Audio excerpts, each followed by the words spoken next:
Hello there, this is Jenny at Designs with Paper. Thank you so much for stopping by my channel today. I have an art journal video for you today, so get comfy and let's get crafty. I will be working from the mid-month mini mission inspiration, April 2022 prompt. The randomly selected letter was F, and some inspiration words, fracture face, fantasy, fuchsia, and firefly. I did manage in a roundabout way to get all of those things onto my page, so come check it out. I have a piece of mixed media paper here. It is about 5.5 by 8.5 inches. And I have taken a piece of scrapbook paper. This is from one of Recollection's new spring pads, and it was 12 by 12 inches, and I've cut it into 12 by 6 inch pieces. And then I am going to take one of these halves and cut it into fractured pieces. I kind of am going at diagonals or at angles. I'm trying to not create perfect triangles. In fact, I don't really want too many triangles at all. Although when you start on a diagonal, you're going to end up with some.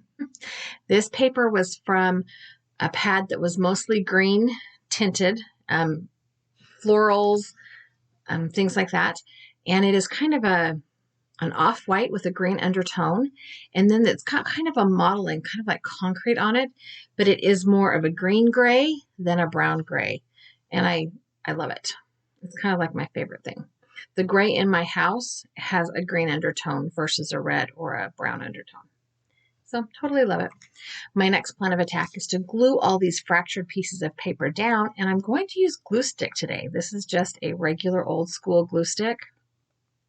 Hindsight, all things equal, it's not my favorite adhesive. I thought it would be a little bit cleaner, a little bit easier, neater to use, but the page is rather stiff, which I guess is okay. But yeah, I'm not sure how much I love it.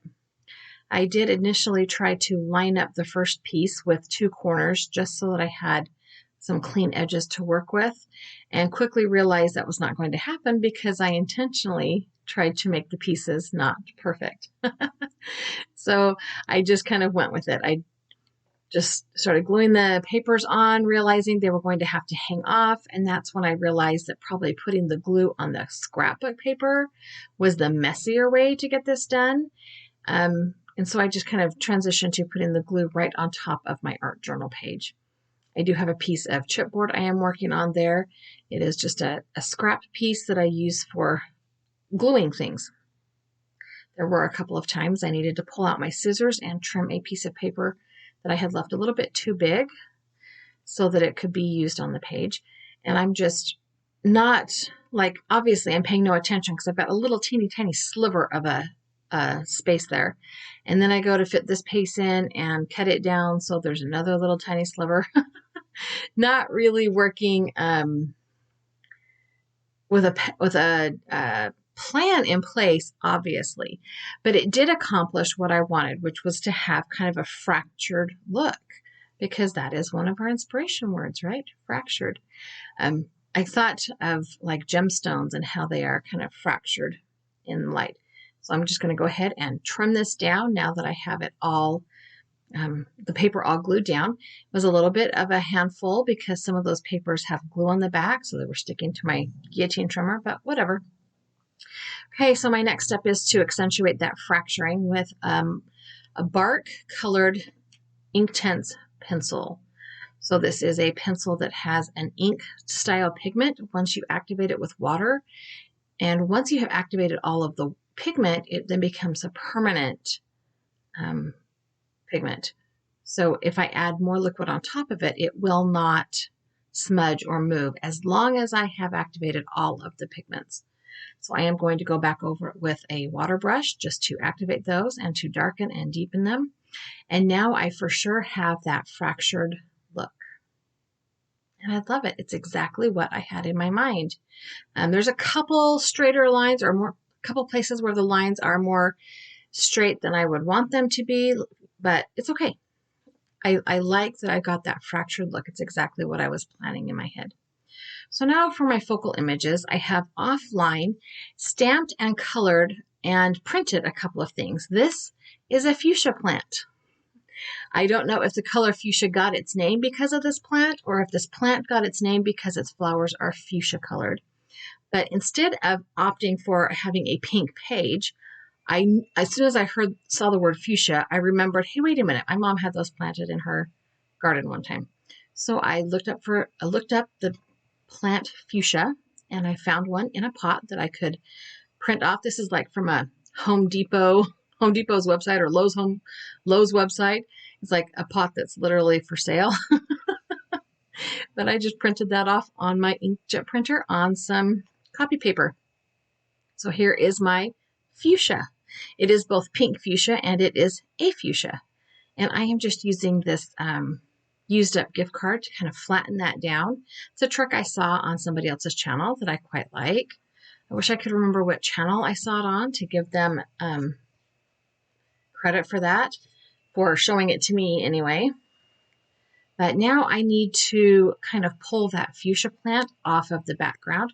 So again, I am going to come in with my Inktense pencil, and I'm just going to go around that really lightly and very quickly. I was not paying particular attention to exactness. I did add a little bit more toward the bottom to create a shadow where that plant would be sitting, the plant pot would be sitting, and where the plant itself would be overreaching the pot and casting a shadow.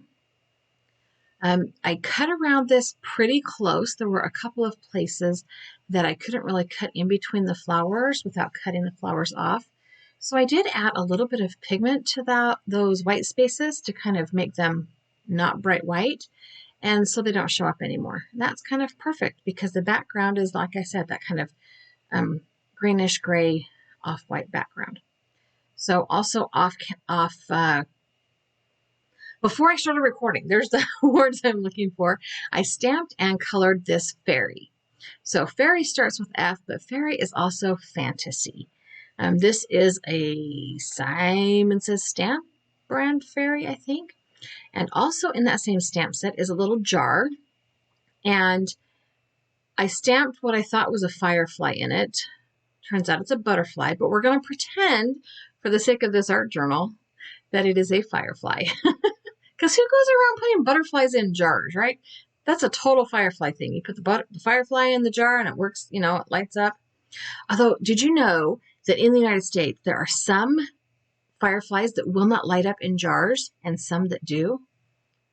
Totally weird, huh? Anyway, I have colored this fairy in a fuchsia colored dress, and I have put the jar on some twine and foam tape, and I have it kind of hanging off of the arm of this little fairy, and the foam tape will stick the jar down in place so it doesn't flop around too much. I have added some sprinkle glitters to the fairy wings and her wand, and I also added a little bit of glitter to the firefly wings with my Wink of Stella. It's a glitter pen. I am going to go ahead and outline my fairy with the Inktense pencil.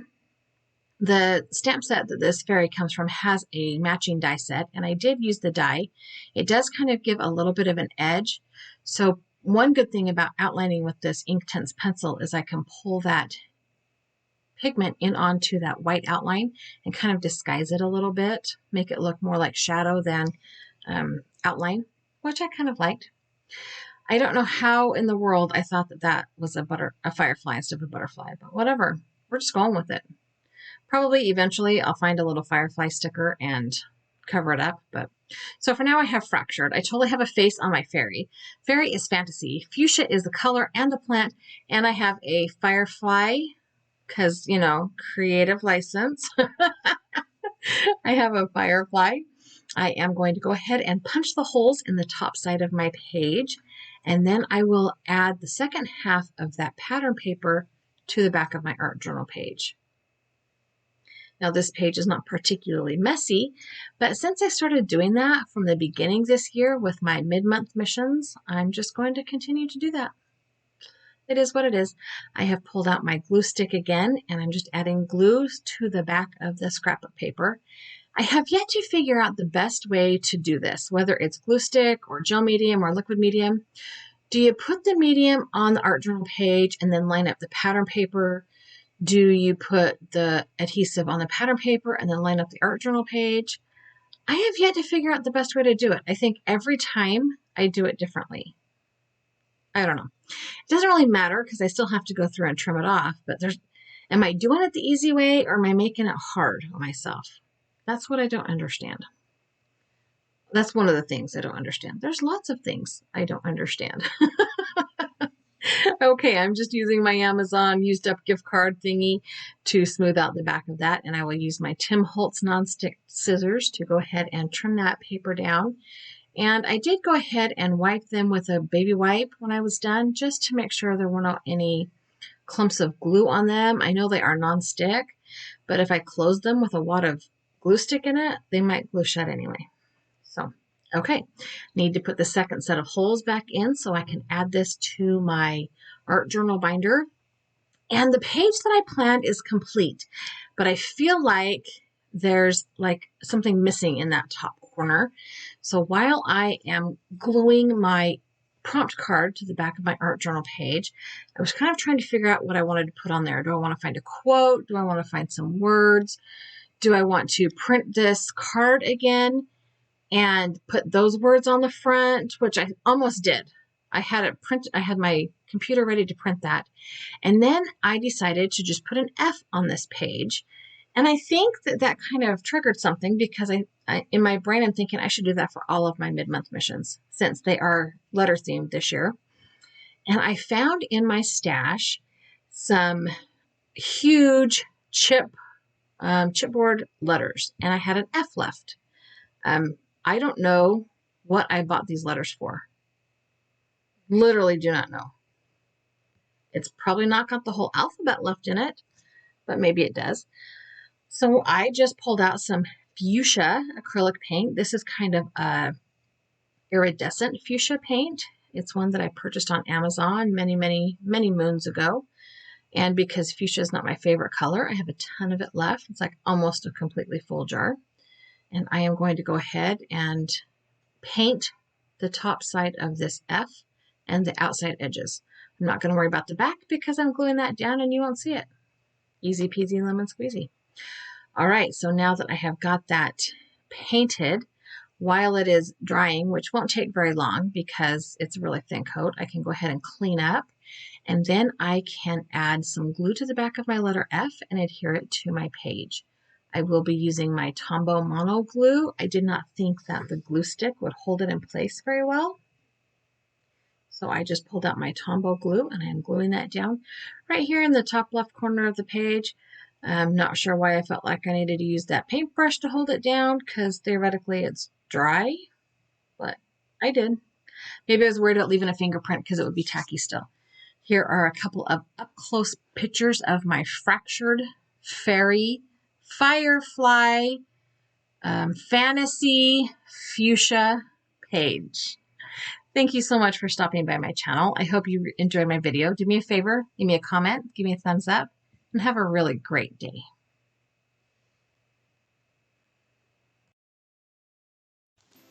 Thank you so much for stopping by my channel today. I have added a video here I think you will enjoy and a subscribe button. If you have not done so already, I would love it if you subscribe to my channel. And please share this channel with anybody who you think might appreciate it. Have a great day.